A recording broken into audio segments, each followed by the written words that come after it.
ये जो देते हैं और ख़ास करके जेएमएम कांग्रेस वगैरह वगैरह इसे पूरा करने के लिए थोड़े देते हैं, ये तो वोट लेने के लिए देते हैं ना। अब तो 5 साल के बाद फिर कोई दूसरा बातें बोलेंगे कि दूसरे वायदे करेंगे।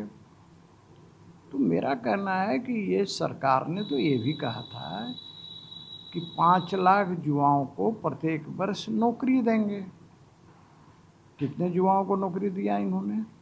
मेरा कहने का तात्पर्य है कि ये सत्ता में इतने मदान्ध हैं कि इन्हें आम जनता की अपेक्षाएं और आकांक्षाओं की चिंता नहीं है।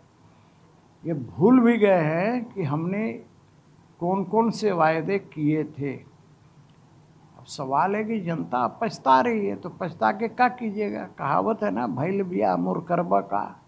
भारतीय जनता पार्टी के पास में आज बोलने को कुछ रह नहीं गया। उनके जो पूर्व मुख्यमंत्री है वही फर्जी कागज लेके बैठ जाते किसी करने के लिए। तो ऐसे फर्जी आरोप भी उन्हीं की तरफ से लगाए गए। यहाँ पर हम लोगों ने जो चीज़ें तय की है वो चीज़ें कई तरह से मिलकर पत्थर साबित हुए। इसी से तिलमिलाहट है।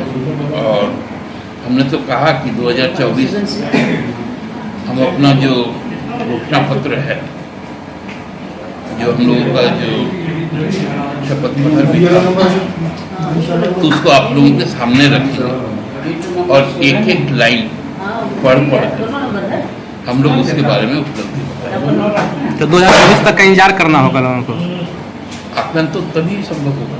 ये सवाल बीजेपी से भी जरूर पूछा जाना चाहिए। हर साल 2 करोड़ नौकरी का वादा करके सरकार आई थी। आज 1.5 साल हुए हैं कोरोना के।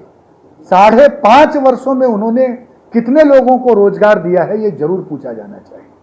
हम तो हम अपने आप को कह रहे हैं, लेकिन हमने कभी सपने में भी नहीं सोचा था कि इतने बड़े महामारी से हमें गुजरना पड़ेगा। आज अगर परिस्थितियां अनुकूल हो जाएं तो कल ये फैसला होगा कि हम अपने गरीबों साथियों को यूनिट देंगे।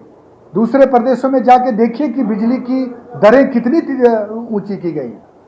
इनको बिजली के ऊपर में बोलने का कोई अधिकार नहीं है कि ऊर्जा को हम कैसे करें। हमने 6 जो है वो नए प्लांट बैठाए हैं बिजली उत्पादन के लिए, जिसका नींव खुद मुख्यमंत्री जी ने रखा। और आप गए थे उस उद्घाटन समारोह में, उपेंद्र जी। इसलिए थोड़ा संयमित रहने के लिए बोले भाजपाइयों को। जो हमने घोषणा पत्र में वादा किया है, राज्य की जनता से कमिटमेंट किया है, वो पूरा करेंगे और उस दिशा में आगे बढ़ रहे हैं हम लोग।